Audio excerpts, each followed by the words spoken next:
Once upon a time, in the kingdom of Rankal, in the barony of Bourgeois, a large crowd of over 1,000 people gathered in the square. Those present discussed how a year had already passed and marveled at how quickly time flies. Everyone was curious to know how many would be chosen this year. Two men sat in one of the establishments and discussed the upcoming event. One of them said that if it were him, he would go to the other world. The other believed that if he succeeded, he could achieve great success. His companion asked if he would really risk his life. He replied, why not? If he passed the test, he would be rid of his commoner status and become a semi-aristocrat. He could become a knight, get rich, and leave. Meanwhile, a young man in the crowd thought about how he could control the pride of the kingdom of Rheinkal with the power of God Colossus.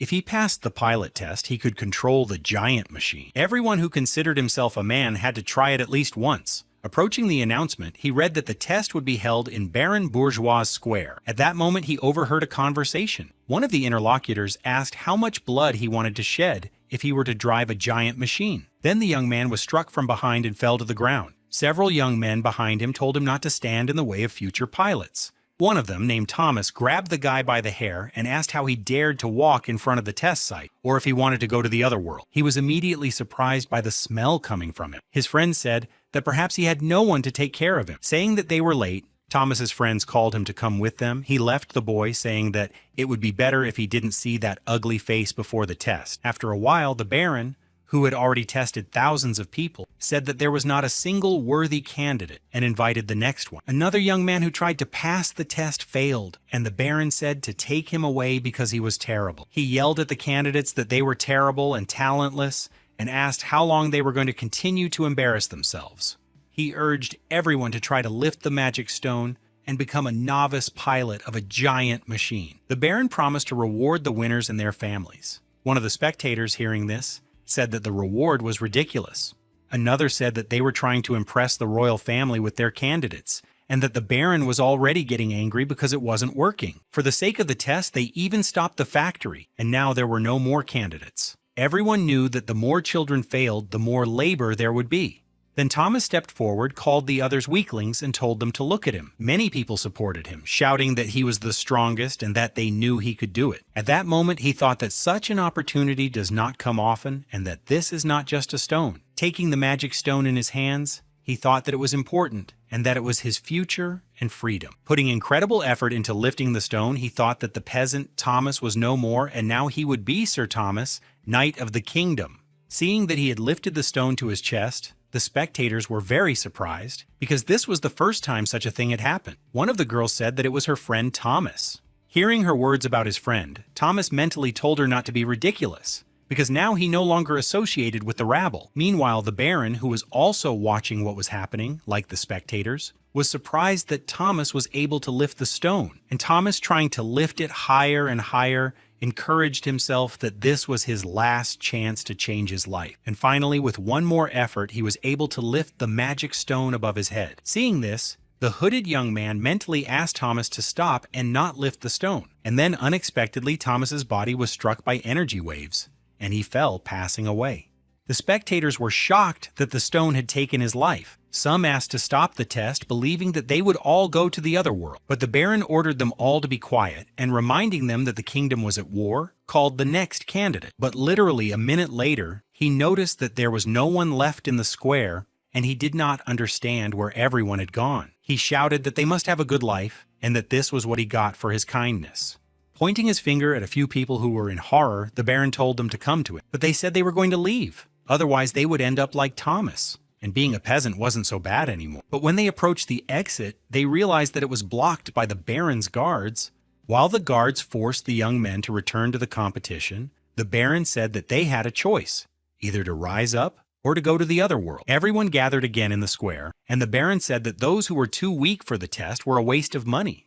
Among the crowd was a young man in a hood who raised his hand. When people saw this, they began to say that he was crazy. Everyone turned and looked at him. Someone in the crowd said that this guy claimed to see ghosts and should be sent to the other world. The Baron also saw that he had raised his hand and immediately thought that he was just another poor man. The young man asked him to give him a chance. The spectators began to argue that it was not right to work all the time and that it was better to stay with his parents while they were still alive. He remembered his life, and it was rock bottom as he himself called it. He sat in the back alleys of the city, hungry and cold. Once he picked up some food that a drunk man passing by had thrown away and began to eat. At that moment, a young man jumped up to him and hit him, calling him a beggar who eats off the floor. His parents passed away when he was 10 years old. Since childhood, he had been haunted by strange visions and hallucinations.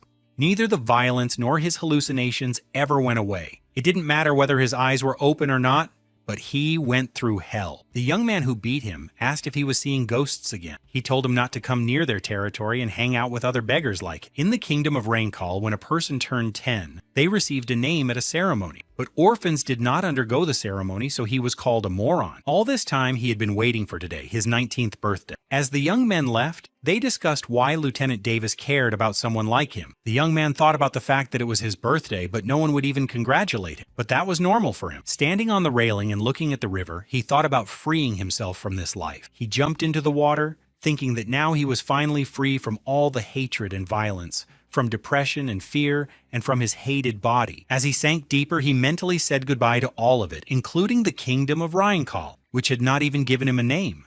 There, in the depths, he was still thinking about his name when he opened his eyes because he remembered. In his past life, he was the winner of Mr. Olympia from Korea, and now he remembered it. After the competition, a reporter asked him how he felt, since he was the first Asian to win this title. She asked if he had any special training and asked to touch his chest, which turned out to be very firm. He remembered that his name was Kang Go-han, and that he was a Korean bodybuilder. In an interview, he said that it wasn't difficult, and that you just had to do 3 exercises diligently. At that time, he won the world bodybuilding competition and had a wonderful life. He was the strongest man in the world with Korean muscles. He had a lot of TV appearances and photo shoots for magazines. His goal was to reach the highest level of natural training and become the strongest. It was enough to look at all those muscles in the reflection. Back then, he was a celebrity. Now he couldn't believe that it was really him.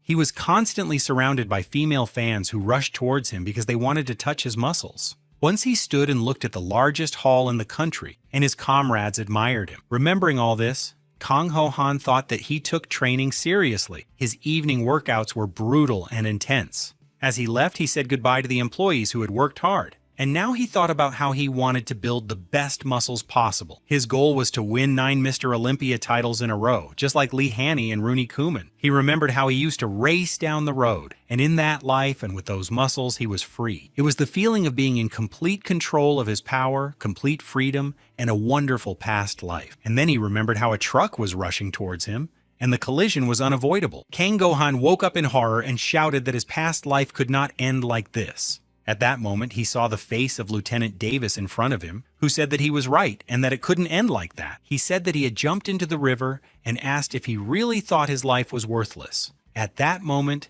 Kang Ho-han didn't understand why he had saved him. The lieutenant grabbed him by his clothes and asked how he would look his father in the eye when he himself went to the other world. Kang Ho-han saw tears in his eyes. But at that moment, he thought he could still see them. The memories of his past life seemed like a dream. And it ended like a dream. Looking at his hands, he wondered if he really was Kang Ho-han. He looked in the mirror while Lieutenant Davis told him not to let other people influence him and that he had to become a man and become strong. Kang Ho-han thought that even though his past life was over, he could try again. He was thin and weak, but he was only 19. He wasn't fat, and he didn't have an ounce of muscle, but he decided that he would grow bigger and more handsome. And the hallucinations he had seen all his life turned out to be a system window. He realized that he wasn't crazy, but he had a crazy skill. Lieutenant Davis tried to distract him from the mirror, but when he saw him holding his stomach, he thought he was hungry and ran away. He returned shortly after and handed him a plate, saying it was herbal soup and he needed to regain his strength. Looking at the plate, Kang Go-han opened the nutrition information window and read about the soup.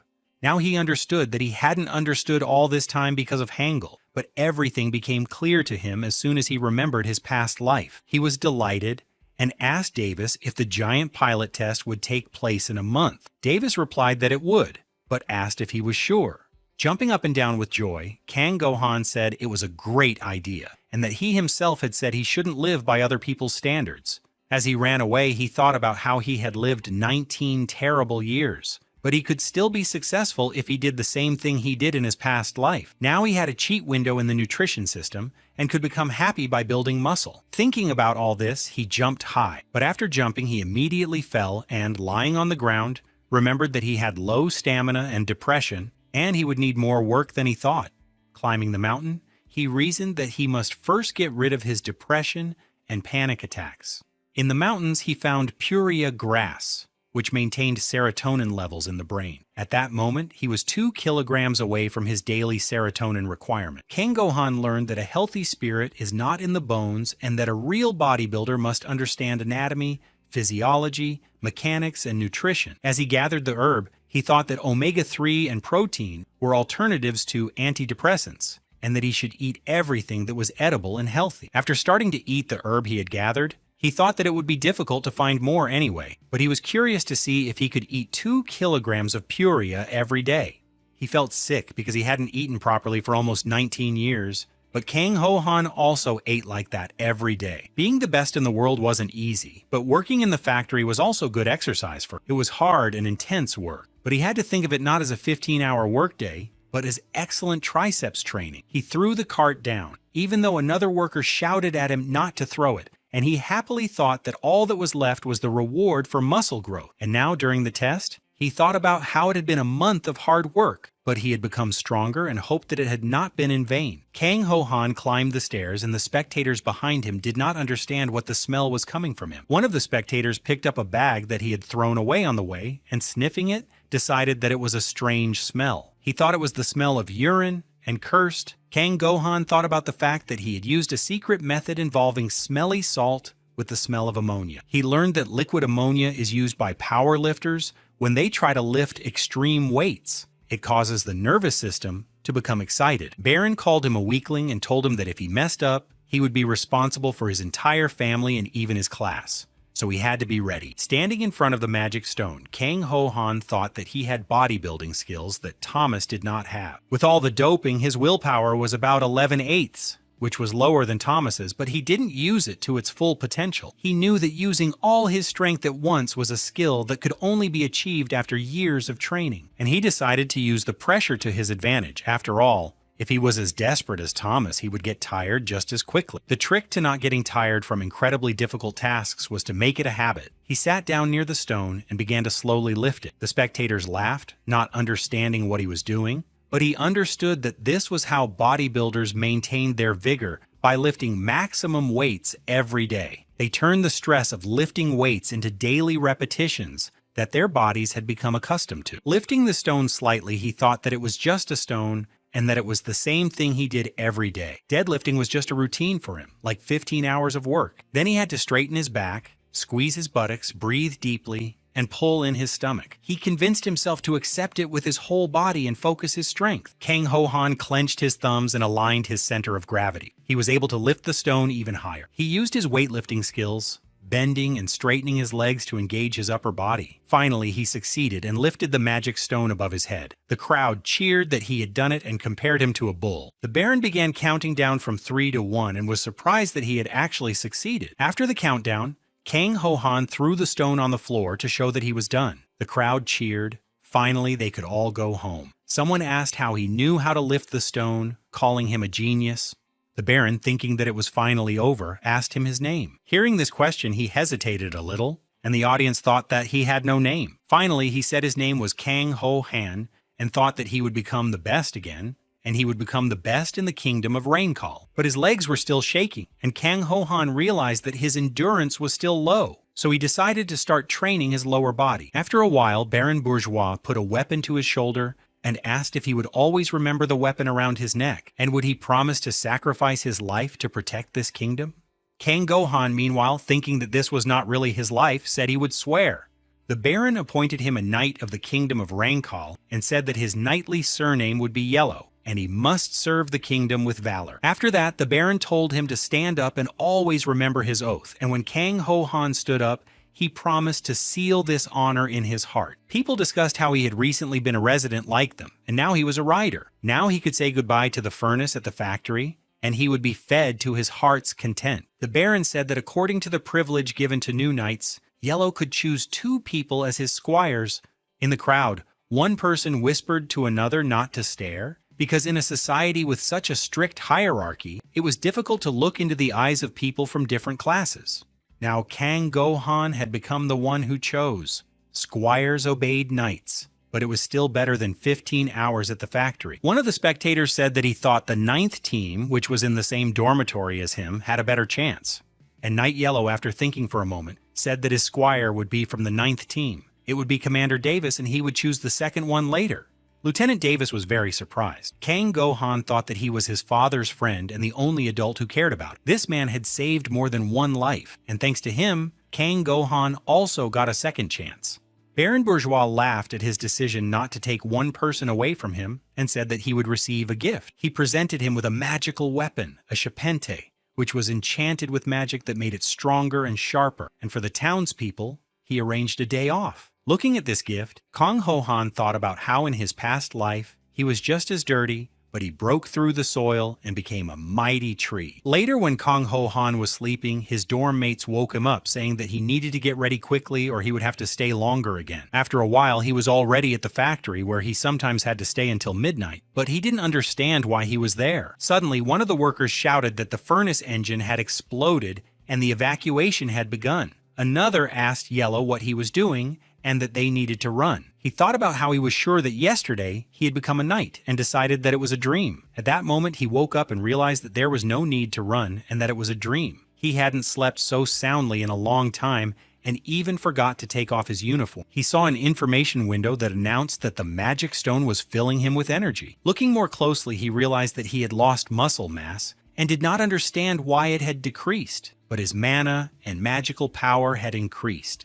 He thought that this was the energy used by knights and wizards. Lifting weights built muscle, and perhaps lifting the magic stone strengthened magic. He tried to summon a storm, but it didn't work. Looking at himself, he thought it was strange because he had lost some muscle, but his body seemed stronger. He thought it was the effect of magical power. At that moment, his squire Davis entered the room and said it was time to go. He bowed, but Kang Ho-han approached him and said he had asked him not to be so formal with him. Davis wanted to object, but he said it had nothing to do with his family. Davis realized he was talking about him and said he hadn't heard the word family in a long time. Kang Gohan showed him his muscles, which were very tense, and asked if he looked like a real rider. He said it was impressive. Davis suggested that he go outside and look around and showed him the place where the knights trained. They were dressed in clothes made from monster skin. Their muscles were like those of beasts, and they had long weapons. The magical power and mana of these knights were several thousand times greater than his. Knights who were formerly commoners were given surnames according to their rank: yellow, green, blue, red, white, black, silver, and gold. King Gohan became yellow, and now he was curious how long it would take to catch up with them. Suddenly, someone put a hand on his shoulder and asked if he was the guy who passed the test. He saluted the person who approached him and introduced himself as Kang Gohan Yellow. The other person laughed and called him a yellow-bellied coward. He told the other knights present that they had a newcomer. They noticed his physique and said he had excellent shoulders. They asked if he had already embraced his new reality and was ready to jump into the giant. The knights told him that real hell awaited him and warned him not to be upset when he realized that he would not be able to control the giant after the test. He was very surprised because he thought that knights became riders immediately. The man who approached him first said that he had a red rank, and only those with white or black ranks officially become riders. One of the knights said that it was not enough to hold the stone to be trusted with a huge machine, and that there was a 3-month selection process ahead. Of course, not everyone would pass this selection process, and if he failed the test, he would not go to the Rider Academy, but to the Academy for ordinary knights like them. They said that he should accept the fact that he would become an ordinary knight because almost no one passed this test. It was even more difficult for commoners. The men said that becoming a knight is already a great success, and it is better for him to listen to his elders so as not to go through sweat and blood before it is too late. At that moment, Lieutenant Davis approached him and said that they needed to go because a senior knight was summoning him. Davis took him by the hand and led him away. Kang Ho-han thought that they might look like silly old men, but they were still stronger than him, and he had a long way to go. They were running when they suddenly saw a man and were a little frightened, and Davis fell to the ground. This man was lifting a magic stone, and Kang Gohan thought that he had barely lifted a stone the size of an egg, but this one looked like a watermelon. He seemed to be not a man but a beast, and Kang Gohan admitted that he had never seen such amazing muscles. His name was Kaltz Black, and his rank was Black. This was the surname of a real candidate for the riders. Judging by the stats window, the difference between them was small: 3 kilograms of muscle and 3% body fat. Kang Gohan thought that at his age, people usually became emaciated old men, but he looked perfect. Approaching him, Kaltz Black asked if it was him and told him to get in. He started to get dressed, and Kang Gohan thought that he hadn't even introduced himself, that he wanted to look the same. A semi-automatic carriage was waiting for them, and Davis said on the run that it moved faster than usual thanks to steam traction. Getting inside, Kang Gohan said that it looked medieval, but the engineering technology was impressive. He compared it to a large camping vehicle. The driver pulled the lever, shouting that they were leaving, and immediately spurred the horses on. After a long pause, Kang Gohan said that they would probably be spending a lot of time together, but he didn't even know the knight's name to address him properly. Kaltz Black replied that he could just call him Sir until they got to know each other better. He said that the road to the training center would take 5 days, and that they were now leaving the safe zone. The carriage raced down the road, and he continued, saying that they had to be very careful outside and that the slightest step or touch of the wrong stone was dangerous. Standing up, he said that he had to follow orders without question, and if there were no orders, he should do nothing and ask no questions. Throwing him a magic stone, Black said that they would continue training even on the road, and that he would not have the strength to ask questions. He gave Yahello the task of lifting the stone 30 times above his head, then doing 30 squats, 3 minutes in a horse stance, and running 300 meters on the spot. As he began training, Kang Gohan wondered if he had angered him with his question. After all, he just wanted to know his name, even though he had already seen it. He lifted the stone several times with effort, thinking that it must be due to its magical power. He could repeat it several times, but he still didn't quite understand. Throwing the stone, he realized that training for the first time in 19 years and studying at the same time was not so easy. Kaltz Black, who was watching him, said that he had shown him the method, but that the correct execution of the exercise depended on him. Kang Gohan didn't understand what he meant because he hadn't said anything. He himself had asked not to be disturbed, but was watching him for some unknown reason. Davis suddenly jumped up on the sofa and scared him, saying that something strange was happening outside. They looked out the window and saw the bourgeois mine. The whole sky was covered with dark smoke coming from the mountain, which was swelling, spewing steam, and vibrating. At first glance, it looked like an active volcano, but steam was even coming from the trees. Could these be the consequences of the great battle? Fragments of the bodies of gods, demons, and dragons, a world created after they departed for the afterlife? Kang Gohan had a feeling that there were sources of energy everywhere that lived their own lives. It became clear why mechanical engineering was so advanced in this era. At that moment, Davis grabbed him by the shoulder and asked him what was wrong. He replied that he had suddenly lost his breath. Kang Gohan himself felt as if the force of gravity had doubled and was delighted by this. Kaltz Black laughed and said that he should not be surprised. He clarified that this was apparently a zone of high gravity, and Black confirmed his guess. Black explained that the cause of the anomaly was the core, and if it was not destroyed, humans would not survive. Therefore, they only existed outside their territory. Now, Kang Gohan understood why the giant riders were so important. They were necessary for destroying the cores. Kaltz Black was surprised that he understood immediately because such insight was hard to find among commoners. But he thought it would be difficult for him to become a rider. After all, if a person had not received an education from childhood, it was almost impossible to quickly increase their strength, and he mentally decided that Kang Gohan would soon understand the despair he felt. Kang Gohan realized that he needed to stimulate his muscles to feel magical power, and the high gravity zone was ideal for training. He picked up the stone again, thinking that now it wasn't just weight that mattered, and that he needed to listen to his body and let the mana flow through him. He forced himself to ignore the pain in his muscles, convincing himself that magic was beyond the physical body and that he had to focus on the mana. Kang Gohan tried again and felt as if he had been thrown into lava and his feet were burning. It was very difficult, but he made an effort because he understood that he must not give up. He counted to 3, his heart pounding like crazy, but then it began, and he felt the movement of power through his legs. It moved up his entire body, and he felt it absorbing magical power. The system notified him that he had felt mana for the first time, and that his magical power was accelerating. Black was surprised that a beginner felt the power on his first day.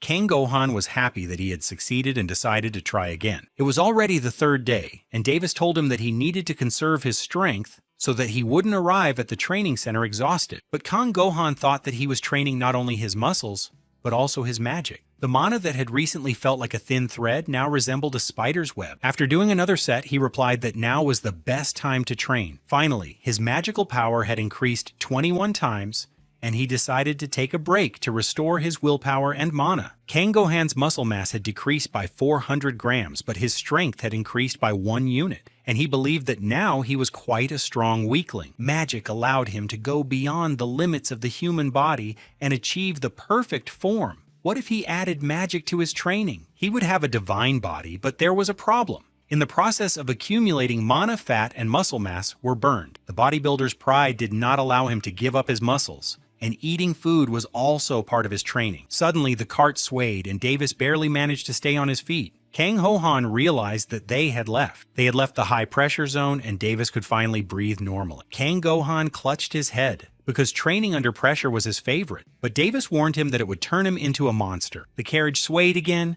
and they thought they had entered the high-gravity zone once more. But then the driver appeared, and turning to the night, reported that there was an ambush and goblins were approaching. Cults Black, who had been sleeping peacefully all this time, replied that it was very annoying. During the great battle, the gods, demons, and dragons hated each other and sent each other to the other world. As a result of these battles filled with blood and flesh, monsters began to appear. Kang Gohan thought he could see them for himself and looked out the window with Davis.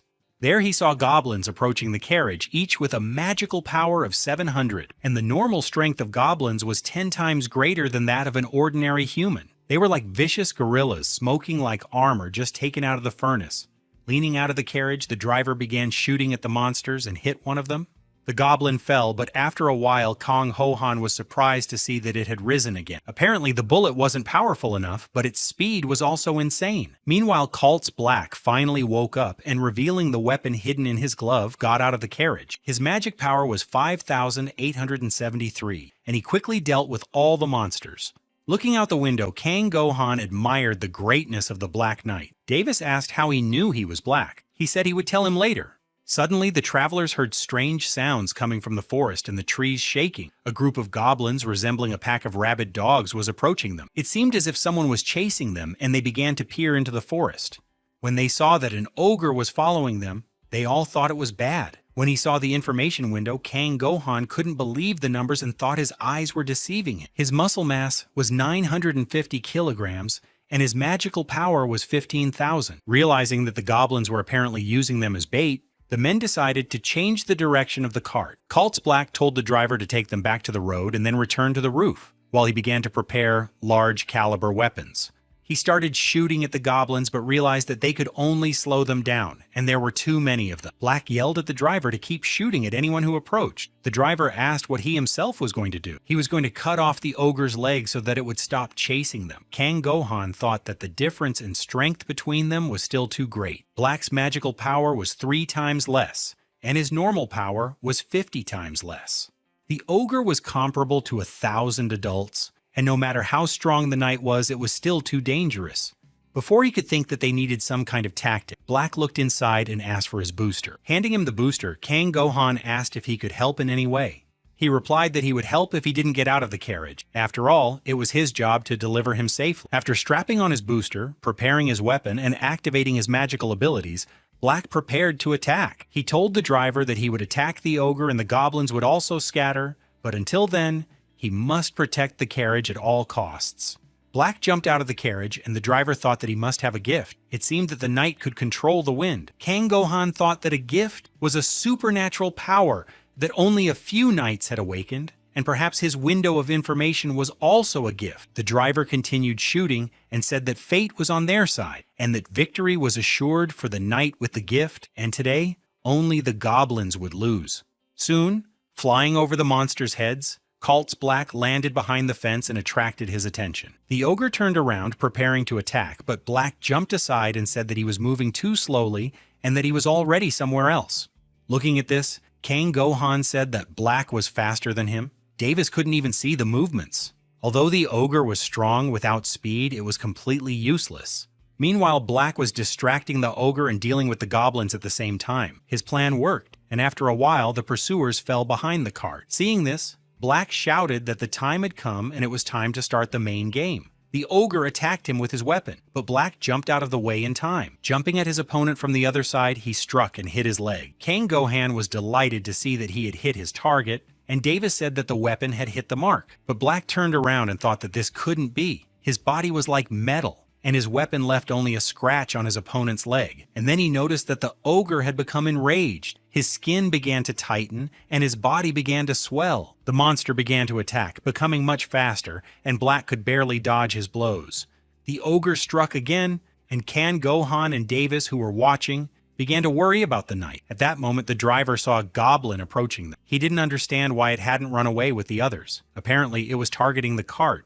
He started shooting at it, shouting for it not to come closer, and that this time it wouldn't dodge. He managed to hit the goblin and it fell. But at the last moment, it caught hold of the roof and climbed back up. Deciding that it could break the carriage, the driver started hitting it with another weapon to make it let go. Kang Gohan, who was looking out the window, decided that if they didn't deal with him, they would be finished. Realizing that he had to do something, Kang Gohan rushed for his weapon. Seeing that the goblin had already climbed onto the carriage and was ready to attack the driver, he knew he had only one chance.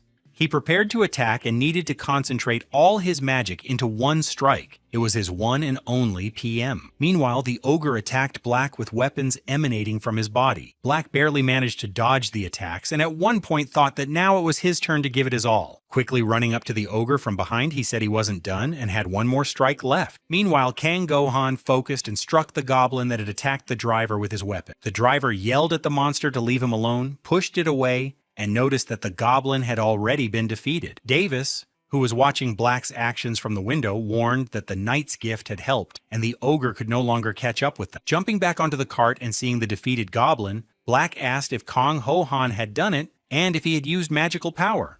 Meanwhile, he was thinking about how he had been able to release all his mana at once for the first time. The mana had been used to its limit, and the magical power was developing faster. Inside the cart, bandaging his wounds, Black thought it was strange that ogres had appeared in this area, but even stranger was that the newbie had sent the goblin to the other world. After all, it hadn't even been a week since this puppy had touched the magic stone. He even thought that maybe he was a genius. And then Kang Gohan turned around and asked him what to do with the goblin's lifeless body. Black replied that it was his prey, and he could sell it at the training center. Monster bodies don't rot, so he could leave it there. Kang Gohan was surprised that they didn't rot and asked if he could eat it. Black replied that eating such meat to increase magical power was just a rumor. He had tried it himself but got indigestion, so it was not worth doing. But he replied that everything would be fine with him because his gift was an information window about nutrition, and that was the main ingredient in magical compounds. It was a kind of protein, because magical power also had a dietary supplement that promoted growth, just like muscles. Black thought about why he should try to convince him, and that it was none of his business if he made himself worse. After a while, he was already frying the meat, and the information window told him how long it would take for the toxicity to be eliminated. Finally, the information window signal disappeared, and everything was ready. Kang Gohan gritted his teeth and was ready to swallow the meat to increase his magical power. Taking a bite, he didn't understand the taste he felt at first. Davis said that it probably wasn't tasty, and who would even think of eating monsters? Black smirked. He knew that this meat was like shoe leather. Indigestion was supposed to start in 3 minutes, but that was far from the worst of it. But Kang Gohan was surprised to find that he hadn't tasted anything like this in 19 years. It was a 2-second miracle. It was during this interval that the taste unfolded. After eating one piece, he said he wanted more and took another. This surprised those present so much that their eyes bulged. Black thought that he could already use magical power and calmly eat monster meat, and did not understand what Kang Gohan was.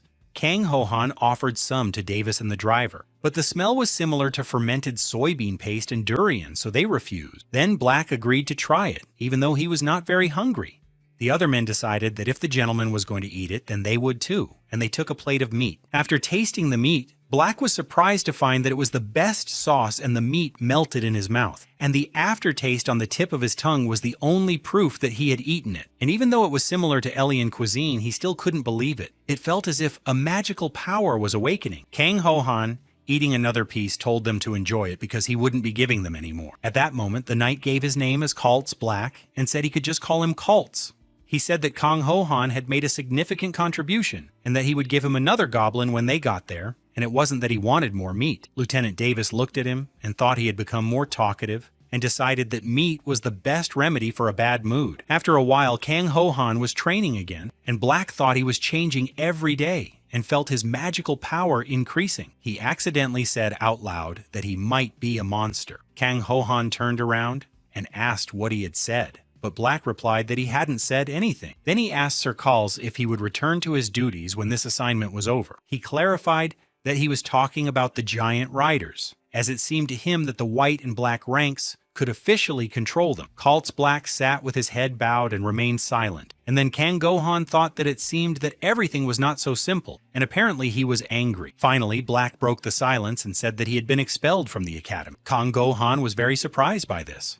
He said that during the mission, they were attacked by the Kingdom of Logo. There was an order to retreat, but he ignored it to save his friend. As a result, he failed and lost the giant. Disobedience is a serious crime, and his expulsion was inevitable. He spoke about the giant, saying that losing the machine was like a bird losing its wings. And so he asked Knight Yellow Kang Gohan never to repeat his mistake and to be much more careful. As he left, Black said that they would arrive tomorrow, so he should stop training and check his condition. Looking at him, Kang Gohan thought that it was melancholy, because deep down he wanted to return to his former life and his muscles.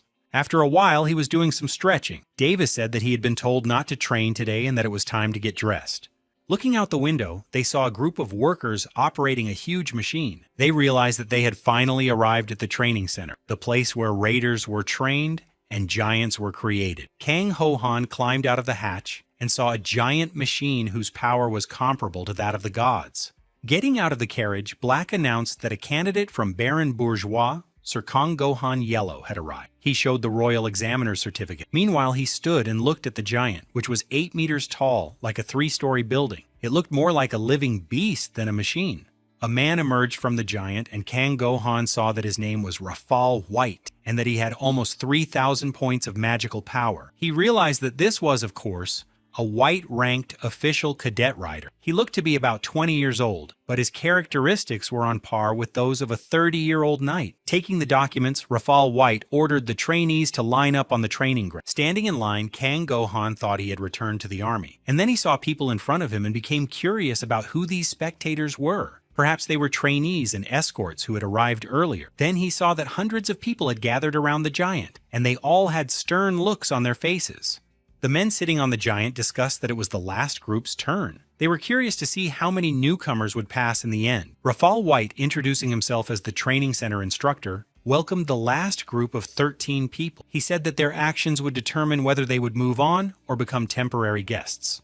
The entrance test began, and one by one they had to sit in the giant and take off. Kang Gohan was surprised. He didn't know there would be an entrance test. He looked at Black, who didn't say anything to him, and realized that this was why he had to stop training. Starting to get angry, he thought about how many tests there would be if he was now a cadet candidate, and they should teach takeoff before starting practice. Then someone behind him said that he was obviously a commoner, as it was written on his sloppy face. Kang Gohan turned around to see who was adding fuel to the fire. It was a girl who introduced herself as Lowen Yellow and asked his name. He introduced himself as Kang Gohan Yellow. She explained that landing in a giant synchronization and activation is takeoff, and added that poor people don't know that. After her words, Lowen Yellow smiled, made a gesture with her hands, spreading her fingers, and said that this is how it should be done. Kang Gohan did not understand that this was possibly a way of greeting among free people, intertwining their fingers when meeting for the first time. Making the same gesture, he reached out his hands to her, but Lowen, angered, asked what he was doing and that he could lose his hands. Crouching down, she said that he should put his hands on the bottom of the cabin. This would synchronize the rider's power with the giant, and the engine would start. She said that after that, enormous pressure would be exerted, and once he had overcome it, he should stand up and the takeoff would be complete, thus completing the synchronization. Kang Gohan listened to her words in surprise, and she finally said that this way, the rider and the giant would become one. Lowen added that this way, the giant would repeat his movements and he would see the world through its eyes. Patting him on the shoulder, she said that he didn't need to worry. His magical power would be enough. At first, she thought he wasn't poor. He thought that she could probably sense magical power. He thanked her and asked how she knew all this. She replied that her family had a great passion for education and that she had touched a magic stone at the age of 14. Lowen advised him to take a closer look at their rivals, a group of 13 people. Among them, only 4 stood out, including them. Pointing to one young man, She said that at first glance he looked strong and was almost 2 meters tall, and his name was Kurold, she thought. Pointing to another young man, she said that he was quite handsome but had a sharp gaze. His name was Harkrux, and he was also from a poor family, but he had accumulated enough magical power and his concentration was excellent. Listening to Loan, Kang Gohan did not understand how she obtained this information. Meanwhile, she said that the test was about to begin and suggested that they watch. Before the test began, Rafal White instructed them to remember one thing, not to lose their minds, and pressed the projector button. An image from the cockpit appeared, and Rafal White warned that they could suffer serious injuries or even death. He said that when takeoff began, they would be subjected to tremendous pressure, and at first it would seem as if they were suffocating, and then their heads would spin. They would have to decide whether they were capable or not. If they felt they were losing control, it would be better to abort the takeoff. He added that it was better to fail the exam than to go to the other world, and that only the best of the best ever became riders. There was no shame in failure, and he said it was better not to try to overcome what they did not understand. Giants are fighting machines that imitate gods, created in their likeness using ancient knowledge, and today they would understand what it meant to gain their power. Finally, it was time to take off, and Rafal White told the examinee to put both hands on the floor. The first examinee, as instructed, squatted down, and putting his hands on the floor, immediately felt a powerful pressure. It became increasingly difficult for him to breathe, and he was already struggling to inhale and exhale. Looking at the screen, Kang Gohan thought that it was similar to what he had seen in his past life. It was the L breathing method used by fighter pilots. The acceleration of such aircraft was terrifying for the pilot, who was subjected to pressure 9 to 10 times greater than normal. The pilot tensed all the muscles in his body and accelerated blood circulation to counteract this pressure. This was how a force that exceeded human capabilities was controlled by people. It was like riding a giant confronting a divine force. A short time passed and the examinee could hardly breathe and asked to stop the test. While he was being unloaded from the giant, Rafal White said that he was a good man and that even though he had given up, he would still remain a knight because the life of each of them was precious. He invited the next examinee, but after a while he also gave up and withdrew. Looking at his suffering, Kang Gohan thought that they, like him, were lifting a magic stone, and apparently this task was very difficult. It was the next person's turn, and Kurold headed for the giant. He was promising, as Loan said, and Kang Gohan was curious to see if it was true. It was also very difficult for him, but Kurold was successful and the giant took flight. Kang Gohan and Loan rejoiced at this success, and she was also happy that she had guessed correctly. The giant rejoiced with Kurold, and Kang Gohan thought that this was the joy of becoming one with the giant. And then everyone watching this event saw Rafal White get into the giant. He did it in just 10 seconds, while Kurold had been groaning for more than 2 minutes. Once inside the giant, Rafal White congratulated the cadet on joining, and now he had to try to block his attacks. The others were very surprised that it was so sudden, and how a newcomer who had just taken off could repel the attacks of a White-ranked pilot. And White's giant was already rushing into the attack. He made one strike and then a second. Finally, he delivered the decisive blow, and Kurold's giant remained lying on the ground. Rafal White said that they already had one entrant, and now there were only 9 people left. Kang Gohan did not understand how it was possible to attack so roughly, even after a successful test. He thought that he wanted to destroy morale and intimidate everyone. Finally, Rafal White gave the command to continue the exam. Everyone watched the next candidate trying to overcome synchronization. It was becoming increasingly difficult for him to breathe under such pressure, and the others thought it would be better for him to give up. After a while, he fell. Suddenly, the security system sounded an alarm indicating that an emergency had occurred, and the riders rushed to help. But as soon as they entered the giant, they realized it was too late. The examinee had passed away.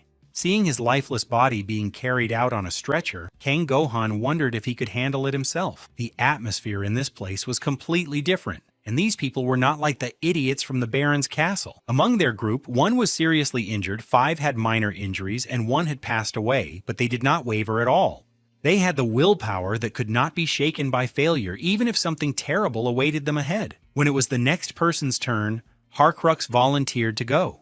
Kang Gohan watched him calmly enter the giant and thought that it was probably politeness to those who had failed and that he would not run away.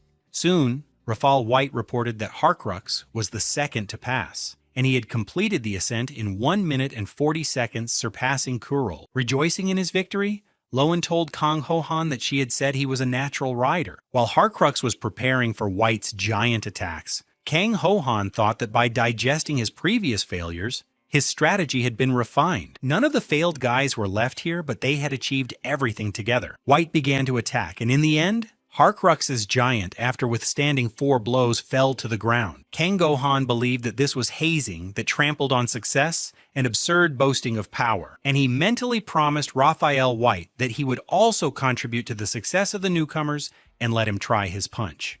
Davis, meanwhile, sat in the stands and watched the exam. Suddenly, a young man bumped into him and apologized, saying he was so small. He turned around, and the young man, seeing his face, said that he was just another old squire who was supposed to defend him, but couldn't even lift a spoon. He and his friend decided that he was the squire of the last poor knight, and they laughed at the fact that he had chosen an old man, calling him crazy. Davis got angry, stood up, and asked what they had said. They began to laugh at the old man's anger and told him to relax, or his blood pressure would rise. 2 other young men intervened and asked what they were doing, and if they weren't being too rude. But they started a fight and said that they were the White Knight's squires, and that they didn't understand why the Yellow Knight's servants were opening their mouths. One of them grabbed the young man who had stood up for Davis by the hair and said that this was the jungle, and if he didn't have the strength, he should kneel obediently. Davis, who was watching this, thought about his words about the jungle, and that it was no worse than working 15 to 18 hours a day in hard labor. He had seen a lot in the Baron's castle, for example, how people were sent to the other world in a blast furnace. But this was not a battlefield where weapons were a must. Davis said that maybe he wasn't too old yet and had a sharp tongue. He asked if it turned out that not only knights had ranks, but also squires. Since they were so confident, he offered to make a bet and put 5 silver coins on his knight to pass and take first place. They accepted his offer, saying that it was probably a month's salary, and one of them bet on Lowen, who was educated and from a free family. Looking at the coins in his hand, Davis thought that it wasn't a month's salary, but what he had saved his whole life. But now what mattered was the image of a man who had developed every day and defeated a goblin with 1 blow, and the surprised face of Kaltz Black. And Lieutenant Davis, hoping for Kang Go-han, decided to go all in. The others thought that the poor old man had bet all his money on a poor man. Meanwhile, Lowen looked at Kang Go-han and said that he had a scary look in his eyes, and that this was probably his firm determination. But she said that today they would have to give in, and pointed to 2 people who, according to her reliable information, had taken the first 2 places even before they arrived. She pointed to one of these newcomers named Yahello, who took second place because he held out against Raphael for a minute. First place went to Yahello, who held out for a minute and a half and even tried to counterattack once. Of course, Raphael dodged her blow, but still took a step back, and Lowen considered this an amazing result. Then, winking at Kang Go-han, she said that she would be today's heroine because she would force Raphael to retreat 2 steps. He looked at her stats. Her mana was 59.7, and her magical power was 573. She was really strong, but it was still less than the others, and he wondered if it was possible to overcome this difference with skill. Entering the giant, she took a breath, and soon Raphael said that the takeoff was 1 minute and 20 seconds, which was the best result in this group. Raphael and the giant began to attack Lowen, but she was able to avoid the first blow and ended up holding out for 45 seconds. Although she was unable to counterattack, she defended herself and dodged 17 attacks, and it was a good fight. Kang Go-han mentally thanked Lowen because this would make it easier for him to control the giant. He was certain that if Rafal moved, the game would be over. After all, if you defend yourself from the first attack or dodge the next ones, you won't be able to respond. And there was a difference in ability and experience between them. The probability of him being beaten was high. Helena, who dismissed this and tried to attack, was simply a monster. But could he do it? His magical power was 107, which he had managed to increase in just a few days. But his mana was only a fifth of Lowen's. While he was warming up, he thought about how his magical power growth had slowed down when it exceeded 100. It seemed that the situation was similar to muscle growth, but neither Garroth nor Helena could have defeated the goblin, and he defeated it, and even Sir Kaltz was surprised by this. He understood that fighting was not just about numbers, and if he struck at a weak spot and luck was on his side, Kang Go-han could do it, and he needed to focus. Kang Go-han concentrated and confidently entered the giant. Once inside, he immediately smelled the scent of blood, iron, and oil. The door slammed behind him and he looked around. The space inside was about 7 square meters, but he had the feeling that behind this darkness there was only a boundless universe. Then Rafal told him to start taking off. He thought that Rafal hadn't explained anything, and that he just needed to touch the floor with his hands to understand. Touching the floor with his hands, Kang Gohan felt pressure and realized that it was the same pressure he felt when he squatted with a weight of 200 kilograms. But he remembered this routine well because he had encountered it a million times in his past life. He took a deep breath and tensed his abdominal muscles. Pressure began to build on his abdominal cavity, and he had to resist the weight, but still it felt like something else. Not just simple heaviness, because it wasn't just his bones and muscles that were tense. It was the highest level of pressure, as if even his soul was being pulled to the bottom. But it was not like pressure from above. Kang Gohan had the impression that a giant was absorbing mana, as if creating a vacuum. He realized that he needed to feel the magical power, because that was the only way to cope with such pressure. Kang Gohan tried to gather his entire body and squeeze out his mana. Finally, he felt the giant's heart, a pulsating, unknown force.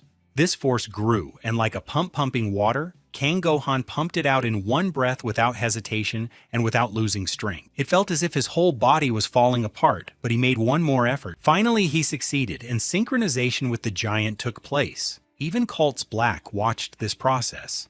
It was a success, and in less than a minute, those present began to ask if he was not one of the poor. Kang Gohan opened his eyes and rejoiced in his victory. It was sweet for him. He looked at the people below and realized that now he could see everything through the eyes of the giant. Freed from his small and weak human body, he felt superior, as if he had become a god. He had a feeling of omnipotence, capable of destroying even the most enormous mountain. It was an ecstasy similar to honey being poured into his brain. But he stopped these thoughts. He needed to pull himself together because he had only one chance to right Raphael. Considering the previous results, the game would be over if Raphael moved, and he had only one attempt. Loan, for example, had strong mana, but her willpower was similar to his, and she divided and used her mana 17 times. But Kang Gohan decided to do things differently, using all his willpower at once. He was going to release his mana to the limit. He just had to seize the moment. He remembered that Raphael's takeoff time was 10 seconds. That was enough time for a surprise attack, and the giant rushed forward. From inside his giant, Rafal said it was worth trying something else, but Kang Gohan's giant had already attacked, and he fell to the ground. There was a loud crash, and the people present tried to take cover from the dust that rose. This is how a newcomer sitting in a giant for the first time was able to defeat a white-ranked cadet, and although Rafal was caught off guard, it would be a big blow to him when he came to. Therefore, Kang Gohan decided to stop there because his mana was already running out. But Raphael's comrades thought it was cheating, and that it couldn't be that a newbie who was supposed to be intimidated had humiliated Raphael.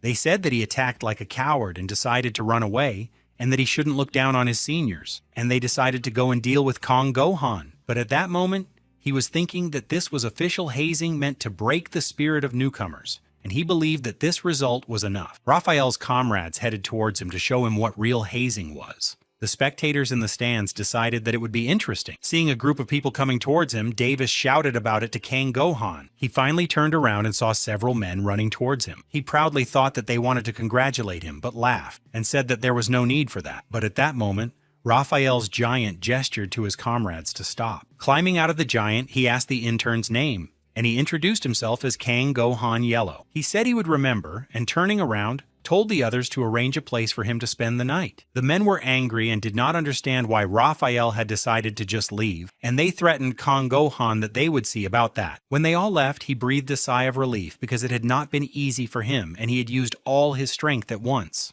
Sitting on the ground, he thought about how fighting against the pressure that could destroy him was terrifying. He remembered the moment when he had exhausted all his mana, and then the whole world had turned into a small dot. At that moment, the body and mind disappear from a person, leaving only willpower and a feeling of satisfaction, as if he had touched God. He looked at Sir Cults. Now it was clear what that longing was, and perhaps his action would be the right decision. Meanwhile, the squires were discussing whether there had ever been an intern who had defeated a white rank on the entrance test, but no one had heard of such a thing. But it wasn't just about rank, because they said that Rafal was the strongest of them all. Some even believed that he would soon become black. One of the squires said that they had lost a lot of money in the bet. Another replied that there was nothing to worry about, and that they should just ignore him. He believed that he would not do anything to them.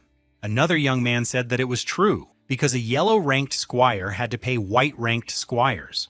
and they decided to leave before the old man started nagging. But at that moment, Cults Black appeared behind them and asked where they were going. Turning around, they were surprised to see a knight approaching them. Cults Black asked why they were now placing bets in the sacred training center. Frightened by the realization that this was a black-ranked knight, they said it was just a little game between squires.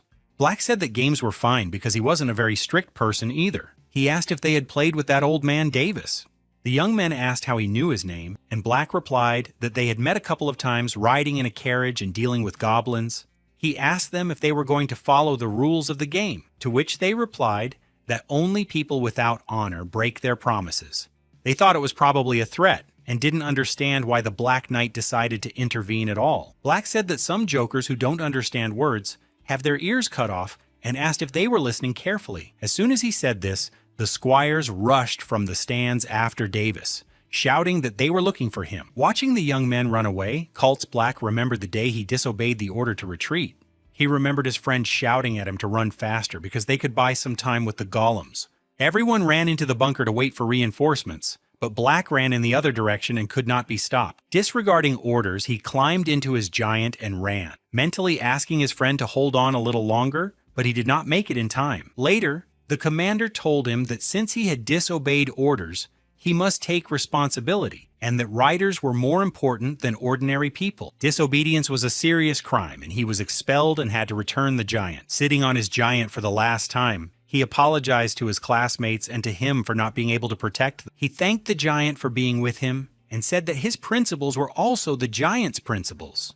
Looking into the bag containing 90 silver coins, Davis thought that this was 18 times more than he had saved in his entire life. He laughed at his good fortune because he had made the bet in anger and had thought he would lose the money. King Hohan approached him and asked where it came from and what all these people were doing there. Davis handed him 45 silver coins, saying that it was his share and he would only take half. Kang asked why he needed so much.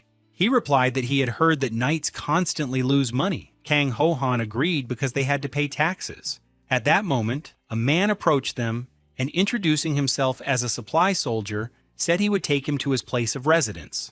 Kang Hohan realized that he had acted officially, but asked him to wait a moment and walked away. At that moment, Cults Black was thinking that perhaps everything could have turned out differently if Kang Gohan had been able to develop at a faster pace. Kang Gohan approached him and asked what he was looking at. Black replied that the weather was nice, and added that he was no longer obliged to train him. He said that now he needed to follow the instructions of the training center, and Kang Gohan said that he wasn't sure but wanted to try. He said that the ecstasy during takeoff and the feeling of omnipotence were impossible to forget once you had experienced them, and so he asked Black to join him as his squire. Black got angry and said that he was crazy. Holding out a bag of money, Kang Hohan said it was a deposit and that he was betting on Sir Kal's abilities. But then he realized that wasn't the problem. So he said he would let him control the giant. He would become a truly outstanding rider, and his squires would also be granted permission. Clutching his head, Black asked what he was talking about. He said that a rider who disobeyed orders would never be able to ride a giant again. Kang Gohan replied that there were no unbreakable rules and that he would be the one to rewrite them. He asked Sir Kaltz if he would bet on him. As a result of the exam, out of 500 Yellow Knights, 78 passed the test. Lowen pointed to the so-called public dining room, which was located under the chief's tower. There, they served the famous dishes of the training center. Everyone was curious about when they would be fed, and on the way they marveled at the excellent view.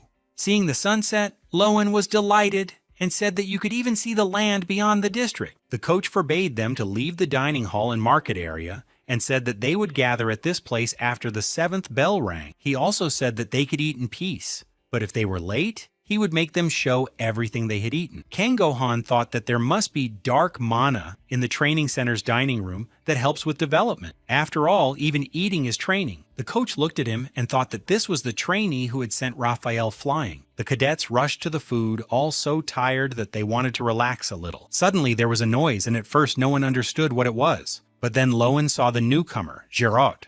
He had apparently bumped into Harkrux and was now standing there swearing that they had apparently just decided to shut up and eat. Turning to Harkrux, he told him to open his eyes and asked if he was one of the poor. Then he added that beggars were getting on his nerves today. Harkrux got angry, asked him to repeat what he said, and rushed at him with his fists. but Jero dodged his blow. Turning around, he punched his opponent in the face, knocking him to the ground. He said it was worth clarifying that everyone with the surname Yahello was equal in rank. The other cadets, enraged, were ready to fight him and asked where he came from, calling him a lickspittle. They asked if he really thought he could do whatever he wanted just because he was a nobleman. They said he only opened his mouth because he had come in third place.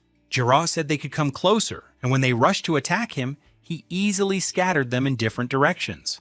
At that moment, Harkrux ran up behind him, but Jero noticed him and kicked him. He fell, and Gareth pressed his head to the ground with his boot and said that he was annoying him and now he would behave more quietly. He said that from now on they needed to be more careful, especially the poor, otherwise he would show them what class differences meant. The other cadets called for Kang Gohan, but he thought that now was not the time for that. Meanwhile, Kaltz Black looked out the window and told the director that there was some commotion outside, but the director replied that they were not yet official riders. The director offered him tea and said that they should sort things out themselves. Black realized that he was constantly training, and he replied that it was a habit. Looking at Kang Gohan, the director said he was amazing and asked how Black had taught him. He replied that he hadn't taught him and that it seemed like this kid had used up all his mana at once. The director laughed at the fact that he did such things with ease, even though he was from a poor family. He added that talent cannot be hidden anyway, and he understood why Black came to him himself. He decided to guess and said that Black had decided to accept the position of instructor, which he had previously refused, and he decided to accept this position because of this child. Black was silent for a while. He remembered how Kang Gohan had offered to become his squire, saying that he would make it so that even a squire could control a giant. Then he asked if he knew what he was talking about. Kang Gohan replied that he did not know, but from that moment on, he would find out. He said that he had lived in poverty for 19 years but had become a knight, and that it was not necessary to just go with the flow from now on. Black told him to take the money back, and he thought that he was refusing after all. He said that he was very surprised today that he could use mana freely even though he had lifted a stone a week ago, and that he could be considered a genius. But he clarified whether he used mana at once, and Kang Gohan asked how he knew. He replied that the method of using mana in one burst was the technique of the legendary rider, Gurpen Gallia, but you need to be sensitive to your strength. Kang Gohan thought that it was the same with muscles. It was not enough to build them up, you had to know how to use them. There is even a condition called gluteal amnesia, caused by the habit of sitting for long periods of time, when the muscles atrophy and sensitivity is dulled. And even though beginners in fitness do exercises for the glutes, these muscles are not stimulated at all, so all the load goes to the lower back and knees. Proper stimulation is important in exercise. For example, in chest exercises, you should feel like your chest is about to burst. It takes a long time to strengthen and properly control the motor nerves, but what about magical power? Kang Gohan understood that Black was saying that magical power cannot be controlled perfectly, but he did it. But Black replied that it was a huge risk to his life and not an easy decision. Black said that he had shocked him twice. The first time was when he defeated the goblin, and the second was when he knocked down the White Knight. He added that he could try to surprise him a third time, and if he proved that it wasn't just luck, he would accept his offer. Of course, both the one who offers such a thing and the one who agrees to it are crazy. The director realized that he had guessed correctly, and that Black wanted to keep him and watch him. Turning around, he said that wasn't the case, but pinning a badge on him, he said that no matter what the reason, it was a good choice. He believed that Black had once again found what made his heart beat. Turning around, the director waved to Black, saying that it was time for him to go, and that he had things to do. Meanwhile, Kang Gohan was studying information about Hero Yahello. His magical power was 669, which stunned him. He had 4 times more power and 6 times more mana. In addition, he had amazing fighting skills, and he would not be able to defeat him. At that moment, Lowen approached him and asked if he knew why Jero was behaving that way. He replied that the rich kid was angry that he had been surpassed on the test. He walked away, and Lowen, angry, said that he knew everything but was leaving anyway. Kang Gohan replied that this was not the most important thing right now. As he walked away, he thought that poor people did not have time for games and that he would have to develop his magical power even in his sleep to close the gap. Right now, the most important thing for him was dark mana, and he tried to find it in the dining room. Lowen followed him and said that he was a coward, but that wasn't true. Staring at the food and realizing that something was wrong, Kang Gohan began to get angry, and Lowen asked him what he was looking for, but he didn't answer. There was too little food with dark mana in the dining room, and too much with light mana. He didn't know how to understand this, and didn't understand what spirituality in food was. Looking at what spirituality was, he realized that it was a form that mana turned into, and with its help, one could win the favor of creatures and animals. But if you overdo it, the magical power dulls, and the effectiveness drops. And he realized that it was the last fat to be excreted from the body. When Kang Ho-han realized that light mana was carbohydrates and that he would lose muscle, and accordingly, magical power, he grabbed his hair. But he figured out how to fix the situation, and after a while, he was already pulling a cart with goblin meat behind it. He was happy that he could eat whatever he wanted. The other cadets didn't understand how he could spend money to eat this meat and decided that he had gone mad. Kang Go-han began to cook meat, thinking that there was almost no dark mana in the cafeteria food, but plenty of light mana. It was a dangerous diet for riders. Of course, he understood that fat was necessary to cover large, beautiful muscles, and that carbohydrates were also necessary for gaining mass. But all this was needed after he had gained enough protein. And as he took a bite of meat, he decided to show everyone the power of proper nutrition.